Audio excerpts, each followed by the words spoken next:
Jaya Radha Madhava Kunja Bihari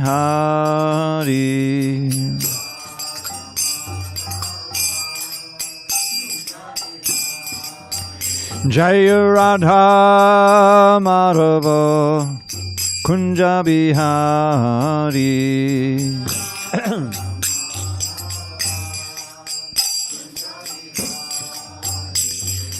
Gopi Janavallabha Girivardhari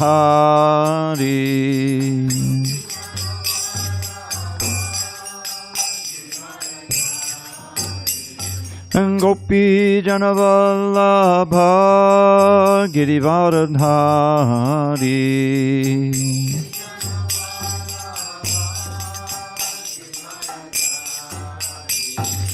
Yashodanandana Bhajana Ranjana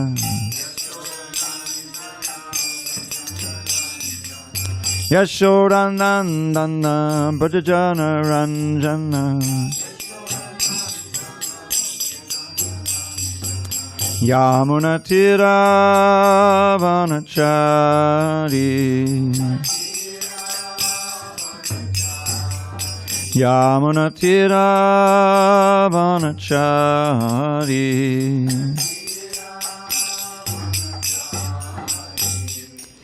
Hare Krishna Krishna Krishna Hare Hare Hare Rama Rama Rama Hare Hare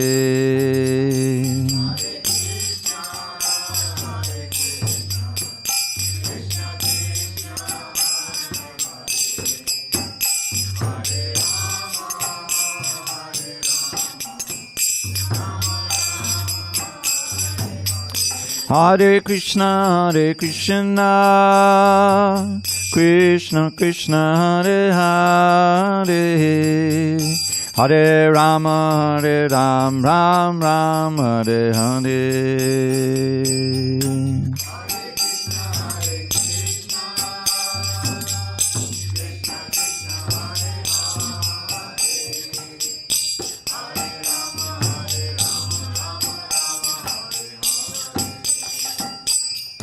Hare Krishna Krishna Krishna Hare Hare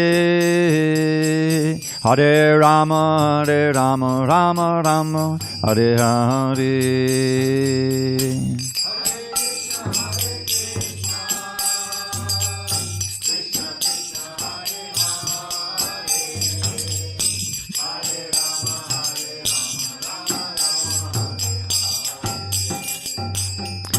Jaya Radha Madhava Kunja Bihari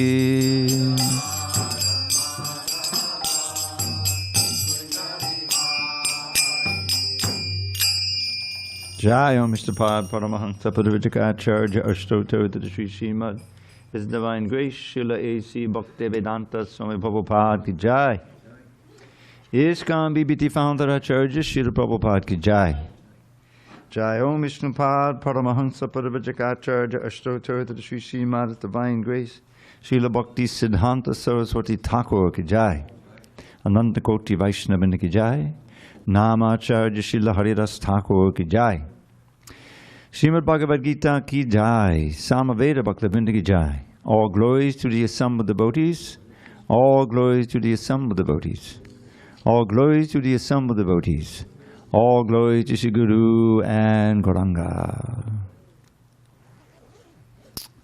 Okay, it's nice and warm in here. Now it's warm. Put the heat on. Om Namo Bhagavate Vasudevaya. Om Namo Bhagavate Vasudevaya.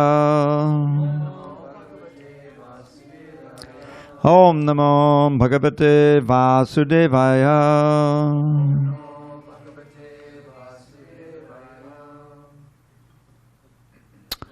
On this 23rd day of December 2025 in San Diego, we're reading from Srimad Bhagavad Gita as it is, translation and commentary by His Divine Grace, A.C. Bhaktivedanta Swami Prabhupada. And we are in chapter 14, the three modes of material nature, text 26 on page 587.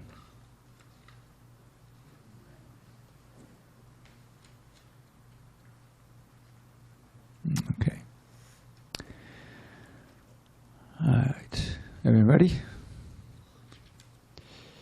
Mam chayo avyabhicharena bhakti yogena sevate sagunan samatityaitan brahma bhuyaya kalpate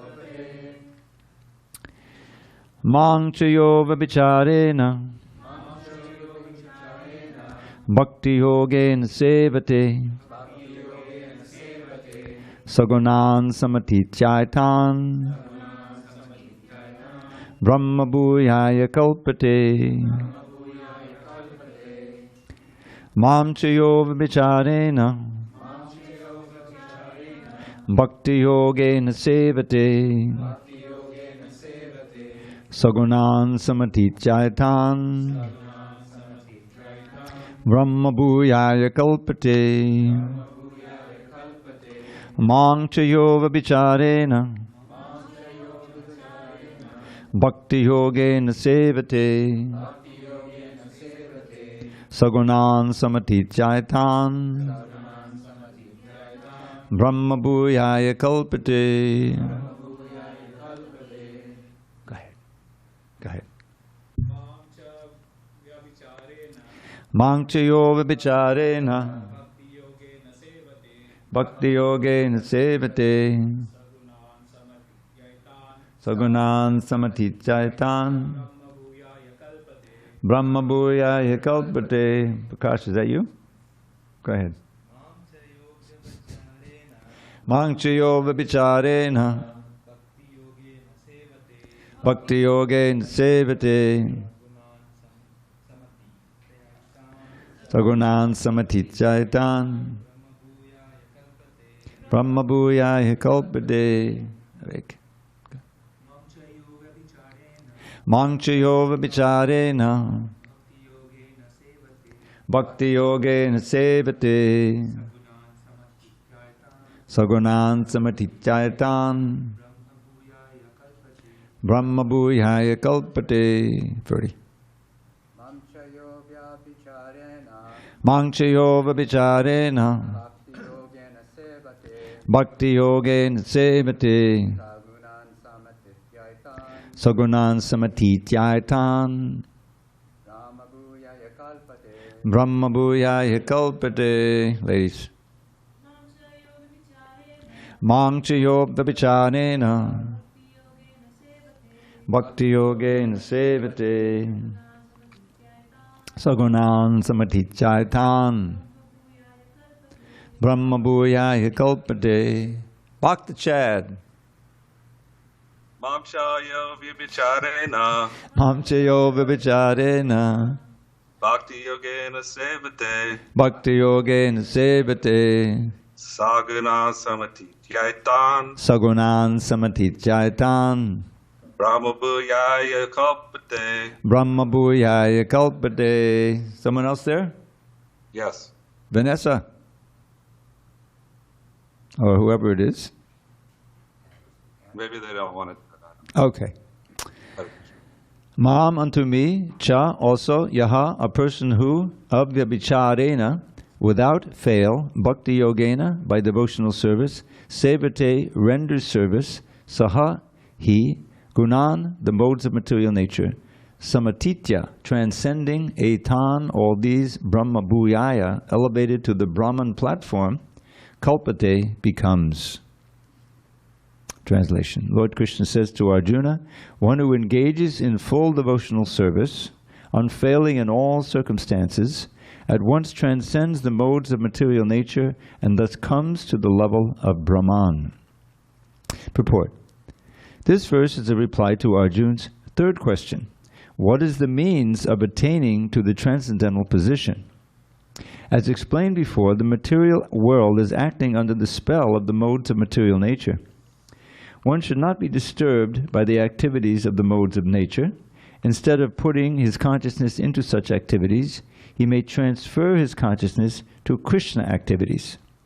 Krishna activities are known as Bhakti Yoga, always acting for Krishna. This includes not only Krishna, but his different plenary expansions such as Rama and Narayan. He has innumerable expansions. One who is engaged in the service of any of the forms of Krishna or of his plenary expansions is considered to be transcendentally situated. One should also note that all the forms of Krishna are fully transcendental, blissful, full of knowledge, and eternal. Such personalities of Godhead are omnipotent and omniscient, and they possess all transcendental qualities. So if one engages himself in the service of Krishna or his plenary expansions with unfailing determination, although these modes of material nature are very difficult to overcome, one can overcome them easily. This has already been explained in the 7th chapter.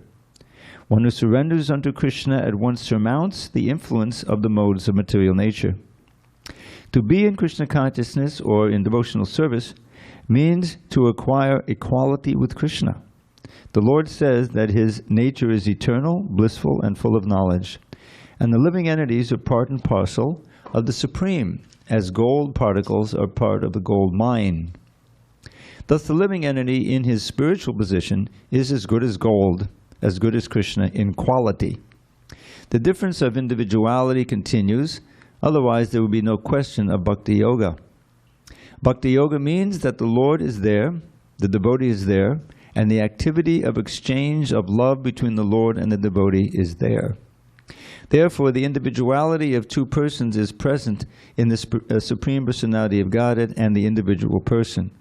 Otherwise, there would be no meaning to Bhakti Yoga. If one is not situated in the same transcendental position with the Lord, one cannot serve the Supreme Lord.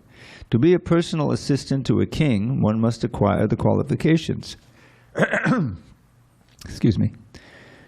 Thus, the qualification is to become Brahman, or freed from all material contamination. It is said in the Vedic literature, Brahmaiva san Brahmapyeti. One can attain the Supreme Brahman by becoming Brahman. Brihadaranyaka Upanishad 4.4.6. This means that one must qualitatively become one with Brahman. By attainment of Brahman, one does not lose his eternal Brahman identity as an individual soul. Om Jnana-timirandasya Jnanandana Shalakaya Chakshur Unmilitam Mena Tasmai Shri Gurave Namaha. I was born in the darkest of ignorance, but my spiritual master Srila Prabhupada opened my eyes with the torchlight of knowledge. I offer my humble obeisances unto him and all members of Sri Parampara, the disciplic succession. So this is a very often quoted and very important verse in the Bhagavad Gita. Krishna has been describing the three modes of material nature, how they affect, what their symptoms are of symptoms of one who is in the mode of passion, ignorance, and goodness. And he made it very clear that the dominance of these modes is changing. In other words, you may be in the mode of goodness at one point, but then you fall into the mode of passion, and then you get covered by the mode of ignorance. So this is how it works in the material world. But in our endeavor to become Krishna conscious, we need to have a way to systematically and progressively transcend these modes and stay on the transcendental platform.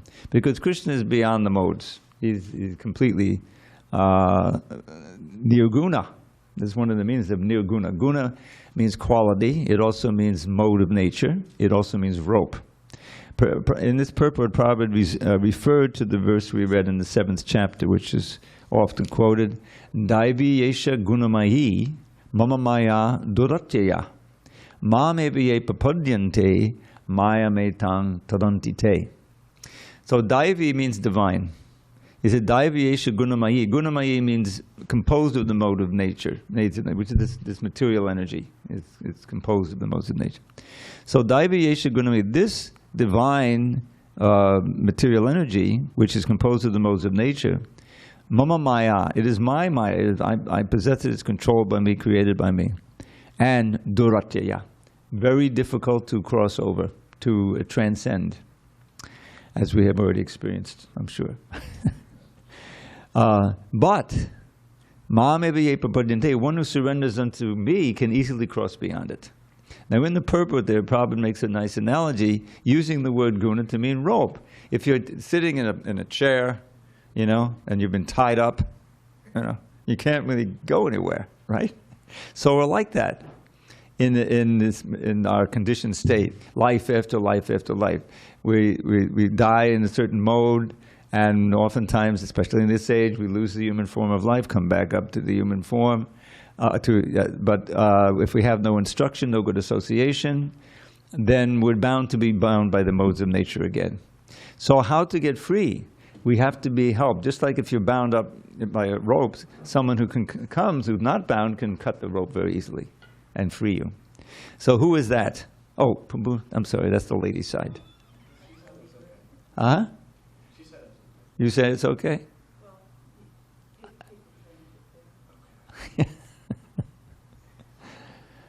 I know we have plenty of room on that side. Can we claim that? That's not going to help just sitting there. All right, so the modes of nature. So we are under the modes of nature, and in that conditioned state, we don't know who we really are. We identify with our false material identity based on the body, because the body is also the generator of these modes of nature. So Krishna is saying here, but one who surrenders unto me can easily cross beyond it. So it's just like Krishna, well, he can, you know, the modes of nature are controlled by him, just like everything else. So he can lift us out, or say lift us up from the mode of passion, mode of ignorance, the mode of passion, and situate us in the mode of goodness. And then, if we continue, we'll be situated in the mode of pure goodness, which is known as the Vasudeva state. Very interesting.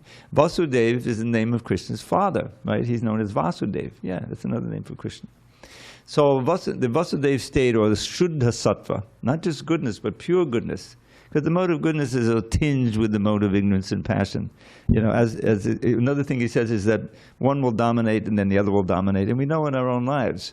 You know, I said, oh, I really got to get it together. No more sleeping around and just, you know, I got to get a job, you know, like that. So I got to get up to the mode of passion. You don't usually say it like that, but that's.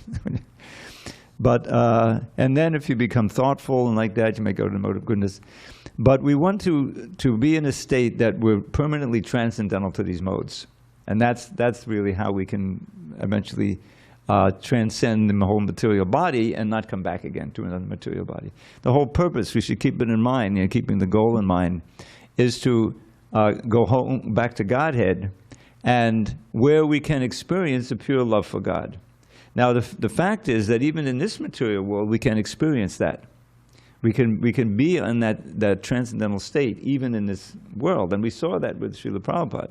He was never affected by the modes of nature, and he always, you know, expressed and taught the activities of the pure love, of what you do in the pure love of God's state, the prema bhakti. So, having systematically explained these modes of nature, and Arjun so nicely asked, well, what, remember the question is, what are the symptoms or what are the characteristics of one in the different modes? And Krishna explained that in text 20 to 25. And he explained what are the symptoms of one who has transcended the modes. And then the key question, you know, is, well, okay, how do we transcend the modes? And that's just the verse that we read. So let's analyze this first. Mamchiyo avyabhicharana. Now, avyabhicharana is a very important word. It means without deviation, without fail. So it's not just a question of practicing bhakti yoga. It's coming to the state of practicing bhakti yoga at every moment. Now we learn this I've often referred to this, Prabhupada would quote these verses all the time. Right at the beginning of the Bhagavatam, first canto, first chapter, actually second chapter, sorry, Sutta Goswami is answering the questions of the sages. And one of the questions was, what is that dharma? Because dharma is a central principle in Vedic culture. You know, if you're adharmic, then you're in bad shape. So what is that dharma by which the soul can actually be happy permanently, get permanent happiness? Because there's also material dharma. We have these four goals of Vedic life. Dharma, artha, kama, moksha. And if you're familiar with those are famous. Dharma, artha, kama. So dharma means activities that you perform toward a goal. And what's the goal? Make money. Artha. Artha is, in this case, money. Why? So you can enjoy kama.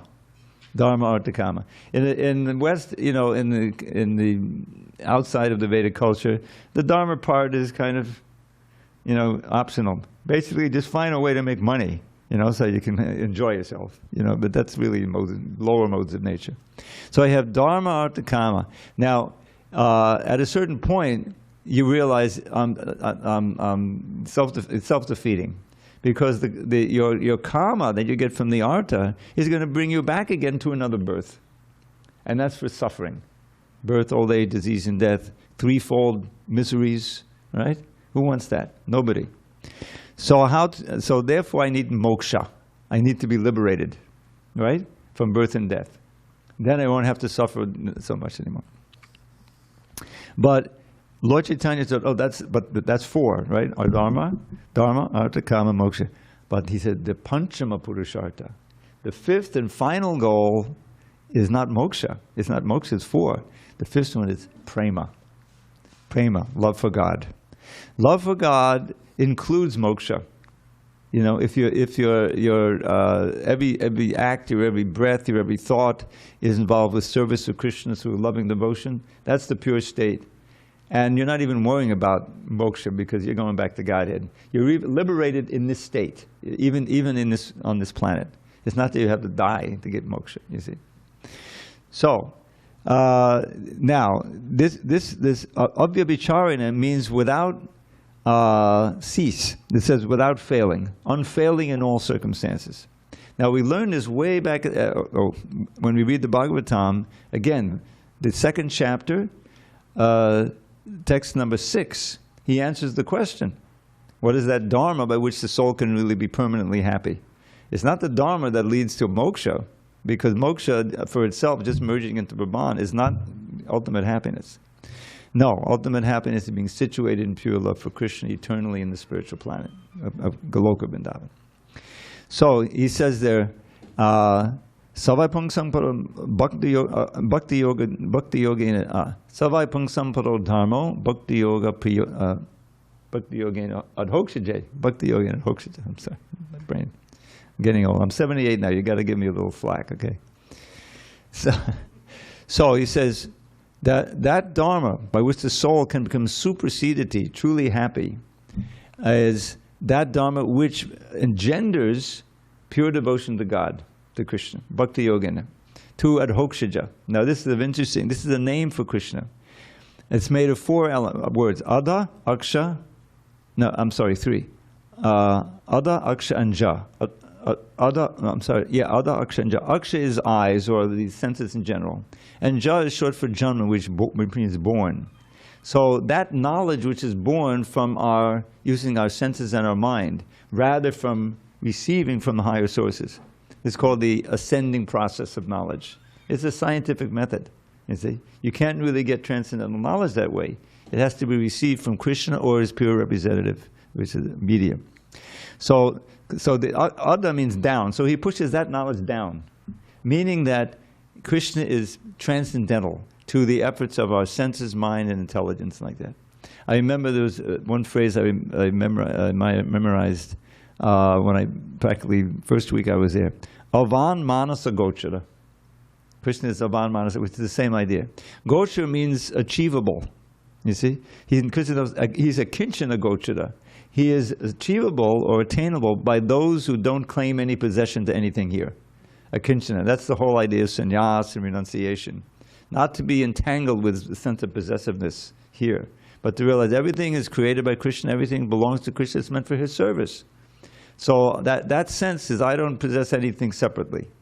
And that by such a person who has that idea and is living that, then Krishna is attainable. So, but avan means not by your words. Van is short for vak and vacha, which is words. And manasa means your thoughts. So he's beyond the reach of our mundane mind and our mundane words. That's another word for transcendental. So this idea in this verse, it says bhakti yoga savai pungsang paro dhammo bhakti yoga in sevate sagunans. No, that's not it. It said savai pungsang paro dhammo yato bhakti hokshaje ahaituki apratiyata. Now that's two qualifications.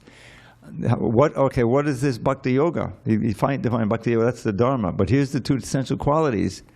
Ahaituki means without any material motive. Now we were just discussing in the morning class, there's this whole section from the 9th canto, how, and Barbara is talking about how you don't want to aspire to go to the heavenly planets. Krishna talks about that in the Bhagavad Gita. Because going to the heavenly, there's a whole part of the Vedas that deal with that. It's called karma kanda. Karma kanda, what sacrifices you can perform in order to go to Indraloka, you see?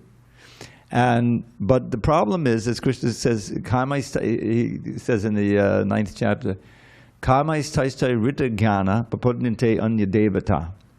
7th, 8th, 9th or 7th, I forget.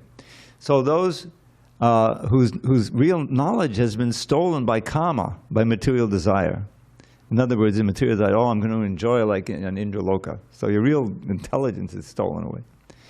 They worship the demigods to go to the heavenly planets. But Krishna describes in the 9th chapter, okay, suppose you reach the demigod's planet, Indra's loka. Tetam bhukva svarga lokam vishala. It's called svarga loka. That's the heavenly planet, right?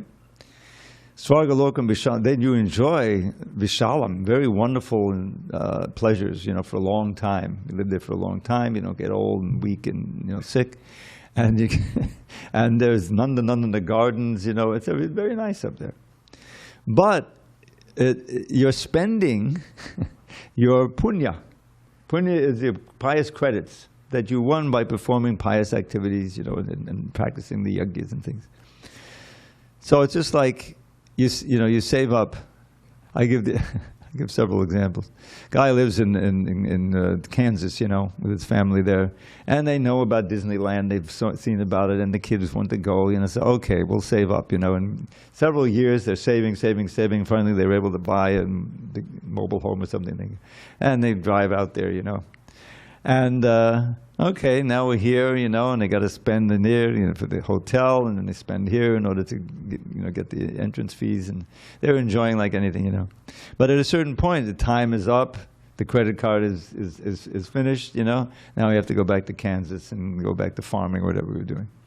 Or Hawaii, we get to Hawaii, all right, I've been dreaming about this Hawaii vacation, It's everything. You got your credit card and put in, oh yeah. And at a certain point, after a week or so, you put in, oh, Mr. Jones, I'm sorry, do you have another card? This one is filled.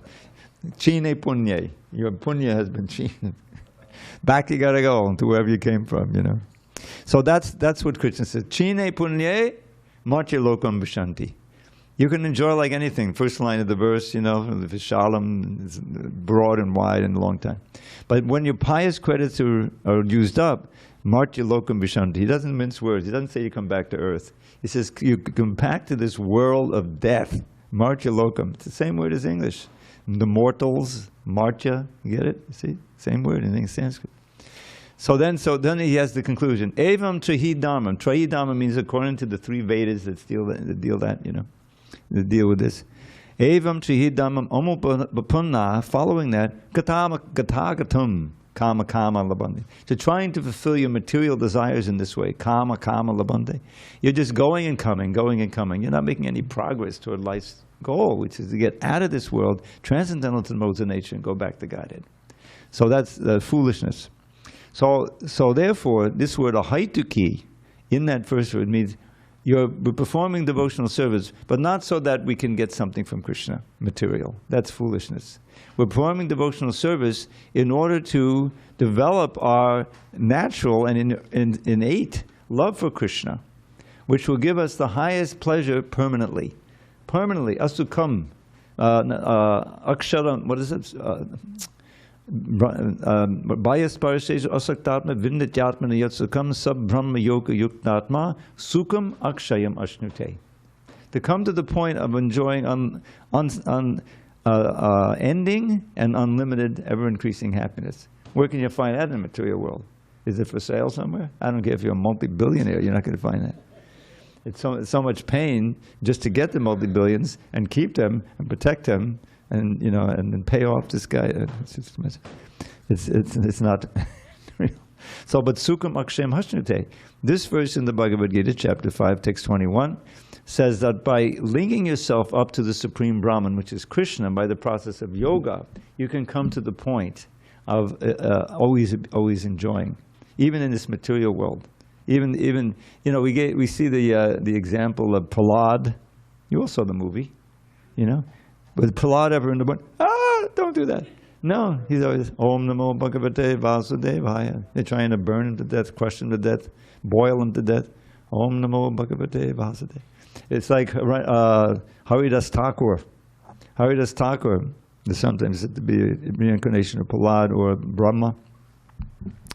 But you know, he's a Muslim, born as a Muslim, when the Muslims were running India, but he took to the chanting of Hare Krishna.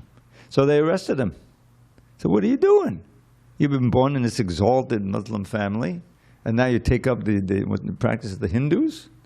And so Haridas, being, you know, very humble, you know, he said, look, so many Hindus have become Muslims, you know, or else, you know, what's the big deal if one Muslim becomes a Hindu?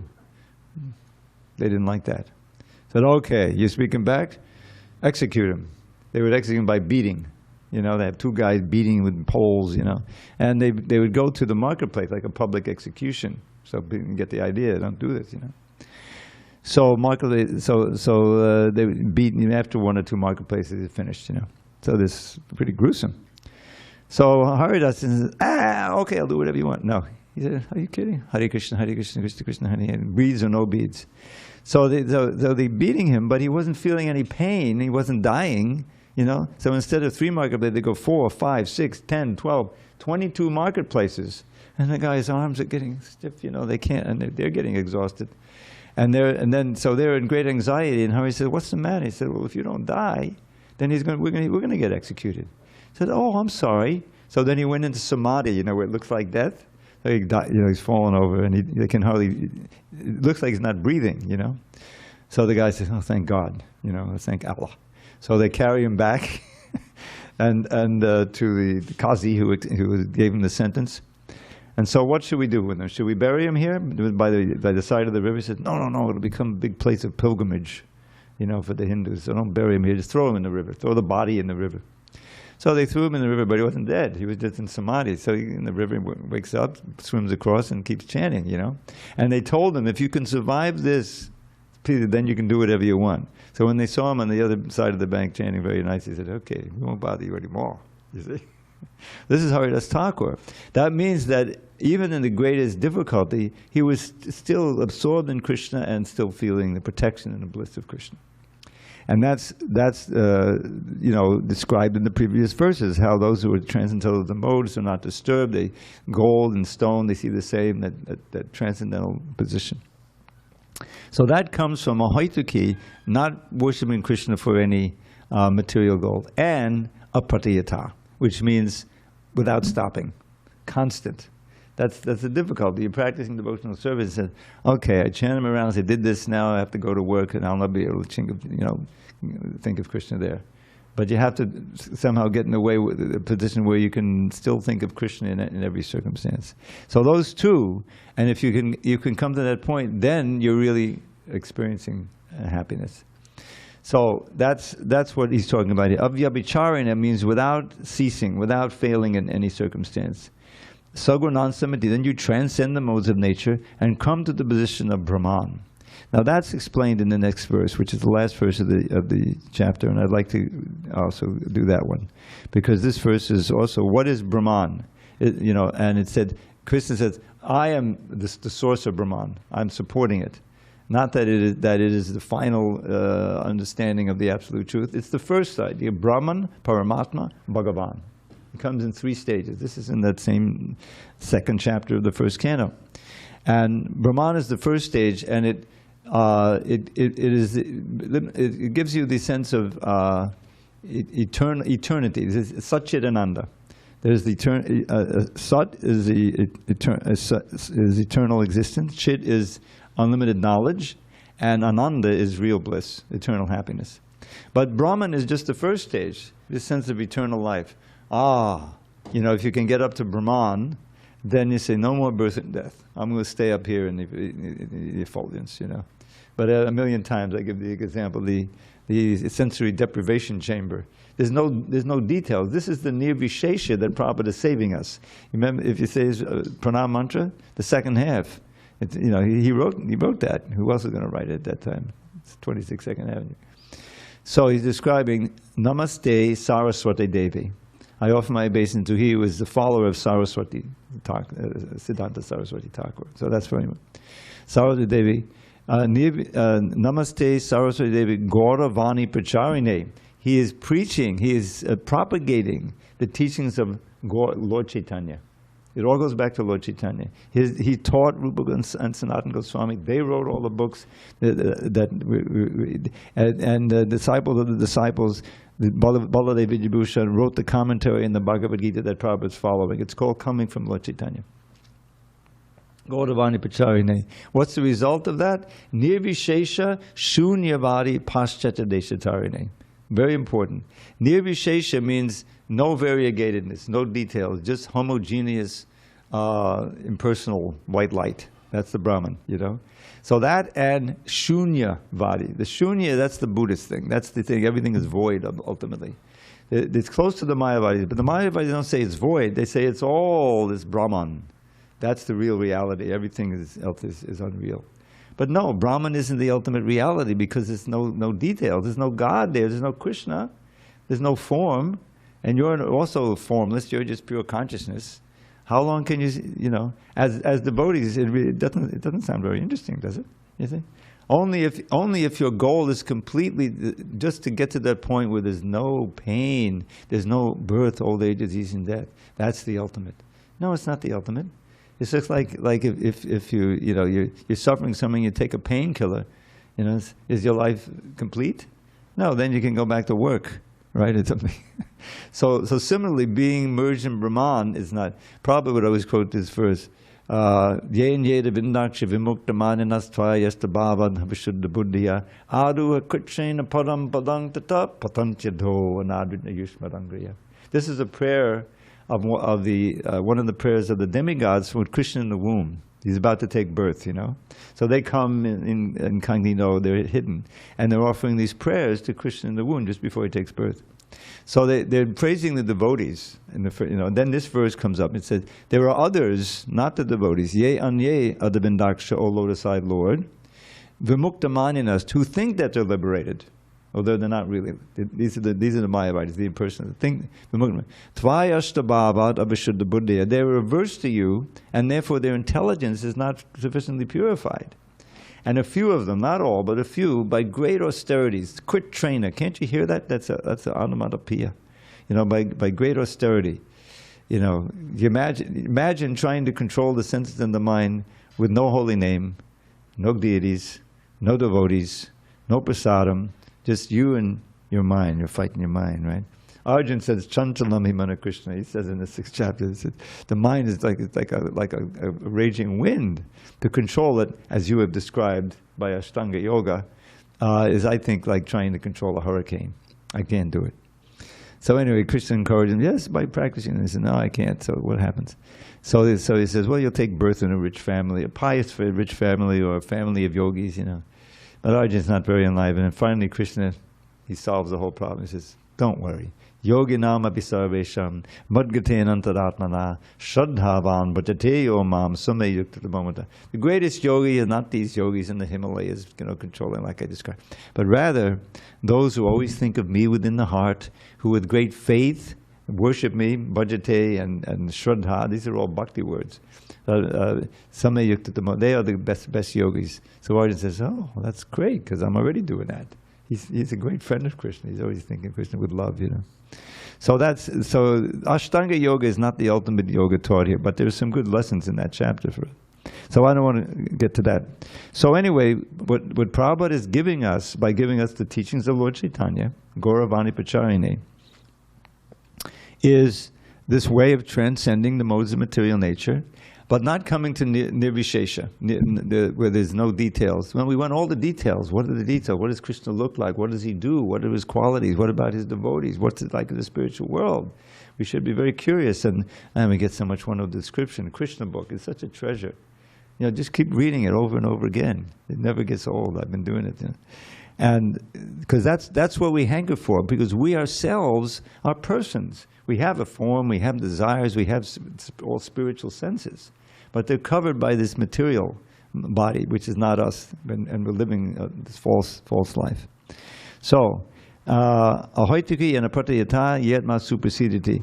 So we want to come to this Brahman stage, not to emerge into the Brahma Jyoti, but to be on that spiritual state where we see ourselves as purely spiritual. We're always aware of relation with Krishna, and in this temporary material embodiment until we're free, whatever we have in terms of our senses, mind, intelligence, wealth, life force, use it to stay connected to Krishna, to express that love for Krishna.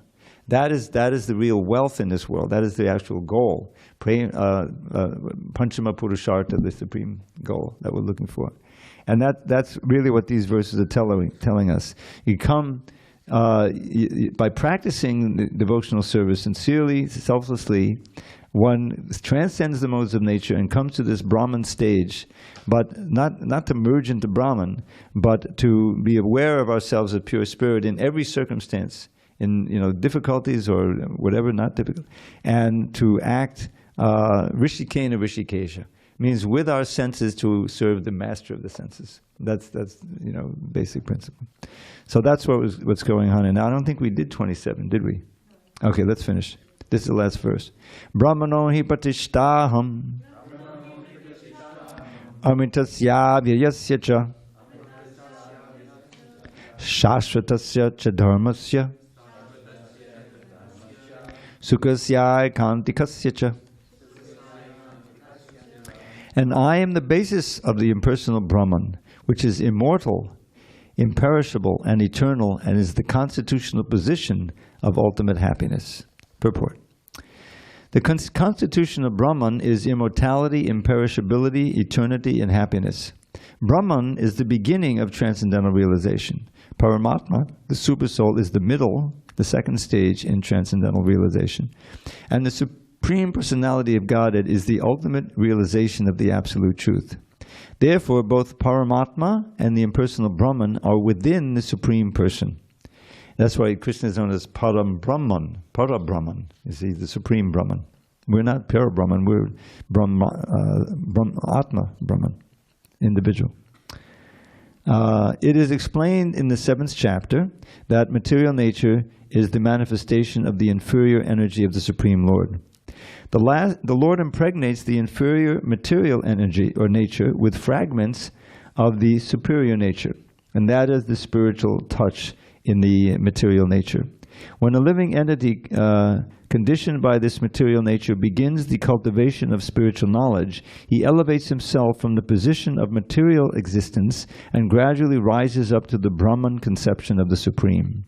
This attainment of the Brahman conception of life is the first stage in self-realization.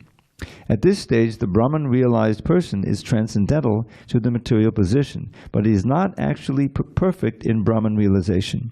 If he wants, he can continue to stay in the Brahman position and then gradually rise up to the Paramatma realization and then to the realization of the Supreme Personality of Godhead. There are many examples of this in the Vedic literature. The four Kumaras were situated first in the impersonal Brahman conception of truth, but then they gradually rose to the platform of devotional service.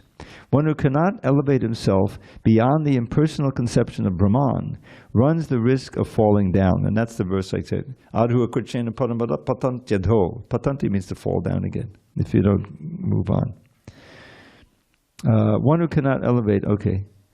In the Srimad Bhagavatam, it is stated that although a person may rise to the stage of impersonal Brahman without going further, without no information of the Supreme Person, his intelligence is not perfectly clear. That was that verse I quoted. Therefore, in spite of being raised to the Brahman platform, there is the chance of falling down if one is not engaged in the devotional service of the Lord. In the Vedic language, it is also said, Raso vai saha. When one understands the personality of Godhead, the reservoir of pleasure, Krishna, he actually becomes transcendently blissful. Taittiriya Upanishads 271. The Supreme Lord is full in 6 opulences, and when a devotee approaches him, there is an exchange of these 6 opulences. The servant of the king enjoys on an almost equal level with the king. And so eternal happiness, imperishable happiness, and eternal life accompany devotional service. Therefore, realization of Brahman, or eternity, or imperishability, is included in devotional service. This is already possessed by a person who is engaged in devotional service. The living entity, although Brahman by nature, has the desire to lord it over the material world, and due to this he falls down. In his constitutional position, a living entity is above the 3 modes of material nature. But association with material nature entangles him in the different modes of material nature, goodness, passion, ignorance. Due to the association of these 3 modes, his desire to dominate the material world is there. By engagement in devotional service in full Krishna consciousness, he is immediately situated in the transcendental position, and his unlawful desire to control material nature is removed. Therefore, the process of devotional service, beginning with hearing, chanting, remembering, the prescribed 9 methods for realizing devotional service, should be practiced in the association of devotees. Gradually, by such association, by the influence of the spiritual master, one's material desire to dominate is removed, and one becomes firmly situated in the Lord's transcendental loving service. This method is prescribed from the 22nd to the last verse of this chapter. Devotional service to the Lord is very simple. One should always engage in the service of the Lord, should eat the remnants of foodstuffs offered to the deity, smell the flowers offered to the lotus feet of the Lord, see the places where the Lord had his transcendental pastimes, read of the different activities of the Lord, his reciprocation of love with his devotees, chant always the transcendental vibration, Hare Krishna, Krishna Krishna, Hare Hare, Hare Rama, Rama Rama, Hare Hare. And observe the fasting days commemorating the appearances and disappearances of the Lord and his devotees. By following such a process, one becomes completely detached from all material activities. One who can thus situate himself in the Brahmajyoti, or the different varieties of the Brahman conception, is equal to the Supreme Personality of Godhead in quality. Thus end the Bhaktivedanta purports to the 14th chapter of the Srimad Bhagavad Gita in the matter of the 3 modes of material nature. So, any comments on this chapter or these verses that we read? It's all very encouraging. I'm sorry? The last page. Yes, there's a lot. Yes, we can write a whole essay on that. Sometimes I just, why didn't I remember that? This is why we need regular classes and discussion. Yes, Prabhu. Oh, wait, here, because we may share it with a larger audience. In the purport for text 26, it says, this has already been explained in the 7th chapter. One who surrenders unto Krishna at once surmounts the influence of the modes of material nature. To be in Krishna consciousness or in devotional service means to acquire equality with Krishna. Yeah. Equality with Krishna. Equality in terms of having the same quality. We obviously can't be equal to Krishna in quantity, but we are, because we are Angsha, that Mamai Bangsha Jiva Loka verse in chapter 15. We have his qualities in a minute degree. Just like this, and just as this world is this, famous perverted reflection, the upside down banyan tree, So everything that is here has to, where did it come from? It came from the spiritual world, but it's been distorted by the modes of nature. And that's why we're not in Goloka Vrindavan now. But the Rasas, for instance, there's friendship there in its purest sense for Krishna, and the friends are also friends with each other, this friendship mood. And we have friends here, but it can easily change, weaken, you get separated, so it's not the same. But it has to have its root there, so that's where it comes to perfection there. So the quality, in terms of the quality, not in terms of the quantity, obviously. That's what's being meant here. So that, yeah. I know when I read that, I said, we have to qualify this particular sentence meaning. And it's explained, I think, later in the purport. But that's the idea, is that the reason why, Krishna is naturally attractive to us is because we're part and parcel of him. We have the same qualities, but it's all been buried under the modes of nature and our, nonsense. So it's all, ultimately a question of purification. It's already there. The knowledge is there. The love is there. This wonderful verse, it's in Bengali, but it's very famous. Nitya Siddha Krishna Prema Sadhya Kabunoi. Shavanadi Shuddha Chitte Kodaye Udoy. This is the teaching of Lord Chaitanya to Sanatana Goswami. So the eternal perfection, Nitya Siddha, of Krishna Prema is not something that artificial to bring from outside. In this case, the word sadhya, it's not something that you have it already. Sadhya kabunoi, no means not. Shavanadi Shuddha Chitte, by purifying the consciousness, beginning with chanting and hearing. Shavana Adi, the 9 processes, hearing, chanting, remembering, serving. But the main 2 are hearing and chanting, like we're doing here and in Kirtan and so. Then the consciousness becomes purified. Cheto Darbana Marjanam. That's the whole thing, first verse of the Shikshastra, the first words of the Shikshastra. Shavanadi Shuddha Chitte Kodaye Udoi. Then that love automatically awakens. It's already there in our heart. And we can experience that even if you first come to the temple and you get absorbed. Say you come in the morning on a Sunday and you really work hard. You're chanting Hare Krishna, and you're working in the kitchen and you're hearing and then you're experiencing something. Otherwise you wouldn't do it. You say, well, that was kind of boring. Let me get out of here. No, there's the deities and the kirtan. Something about that name. It's ever fascinating. So that means that you're experiencing a little of that innate purity that you have. But because of the powerful conditioning over many, many lifetimes in this lifetime, you can easily be diverted and you lose it. But you don't lose it entirely. Then you keep coming back. And even if you die without going back to Godhead, nothing is lost. Next lifetime you pick up. You did 10% this lifetime, okay, then we can stick up at 11%. So that's a very important concept. But the process of devotional service is one basically of purification. That's what this verse says. Nitya Siddha Shovanadi Shuddha Chitte means purifying the consciousness by hearing, chanting, remembering, serving, and that natural love finally comes out, and progressively comes out, and you find yourself. And one of the first installments is that things that you used to like doing that now are contaminating, you not even consider doing it. There's no desire to do it. It's not that you say, okay, I'm going to steal, I'm not going to do that anymore. I mean, you might have to do that at first, but after a certain time, it's not even there. That famous verse by, oh boy, we're running out of time. I'm going to have time for any poems. But anyway, that's the idea, is that you become more purified, and eventually you're not tempted to do anything. You're fixed. You're fixed in the verse, and that's what we want to try to get. So I'll end with a poem. Otherwise, it's like having a nice feast without any halva. All right. So here's one that, because on Tuesdays I have a nice little Zoom class with some devotees in Columbus, Ohio. So this verse came up. They requested this one, so let's see if I can remember it.